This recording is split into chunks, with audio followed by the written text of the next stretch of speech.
Hello everyone, and welcome back to Rapid Review Rounds. Today, we're covering a classic topic in hepatology that is a favorite on board exams, primary biliary cholangitis, or PBC.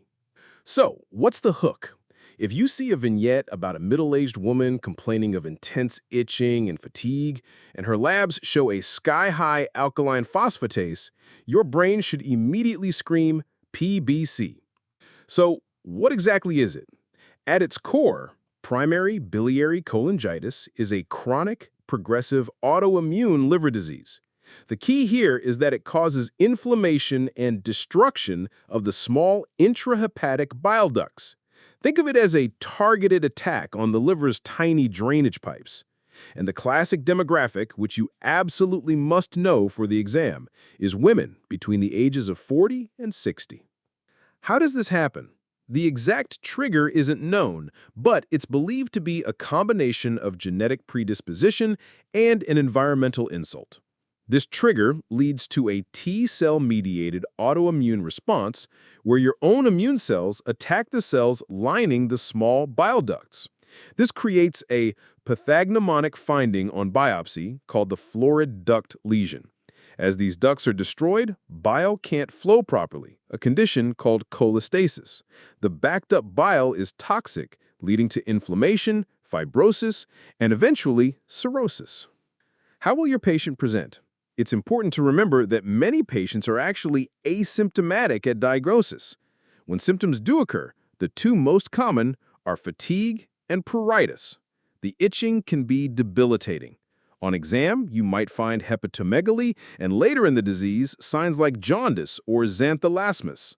Finally, remember, PBC has a very strong association with other autoimmune conditions, especially Sjogren's syndrome. How do we diagnose it? First, look at the liver enzymes for a classic cholestatic pattern. This means the alkaline phosphatase is significantly elevated, while ALT and AST are only mildly up. But the money test for PBC, the one that confirms it, is serology. You're looking for the anti-mitochondrial antibody, or AMA.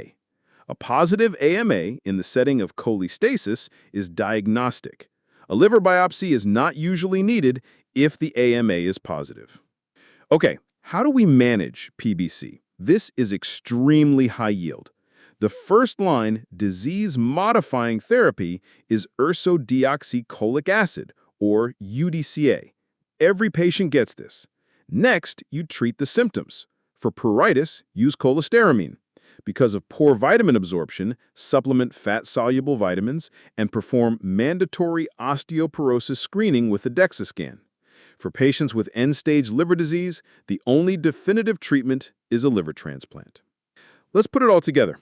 A 48-year-old woman presents with 6 months of generalized itching, worse at night, and profound fatigue. She has a history of dry eyes and mouth. Her blood work reveals an ALP of 450 UL, which is normal less than 120, and ALT of 60 UL, which is normal less than 40. Which of the following is the most specific diagnostic test? The choices are A, anti-nuclear antibody, B, anti-smooth muscle antibody, C, anti-mitochondrial antibody, D, abdominal ultrasound. The correct answer is C, anti-mitochondrial antibody, or AMA. This is a classic presentation. The right demographic, classic symptoms, an associated autoimmune condition, and the hallmark cholestatic liver enzyme pattern. The most specific test to confirm a diagnosis of PBC is the AMA. Finally, let's quickly touch on the differential, because telling these conditions apart is a classic exam question. First, primary sclerosing cholangitis, or PSC. The key differences are demographics and anatomy. PSC classically affects men, is strongly associated with ulcerative colitis, and involves both the intra- and extrahepatic bile ducts. On imaging, like an MRCP, you'll see the pathognomonic beads on a string appearance. Serology is also different.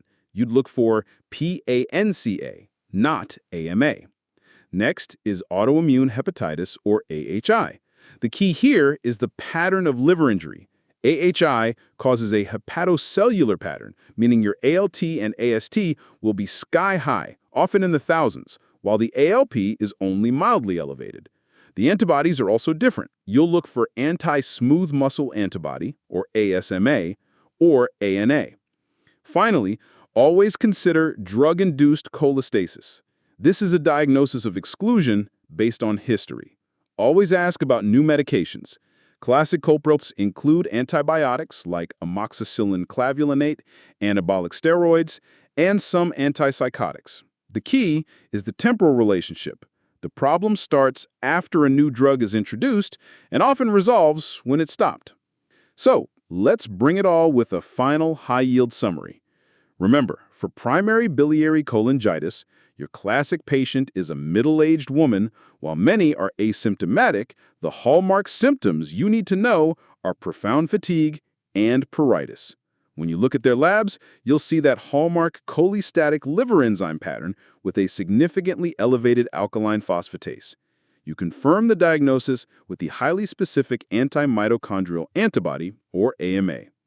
And for treatment, everyone gets started on UDCA to slow the disease, and don't forget that crucial supportive care step, screening for osteoporosis. I hope this rapid review was helpful for you. If you found value in this, please hit that like button and subscribe for more high-yield content. Happy studying, and I'll see you in the next review.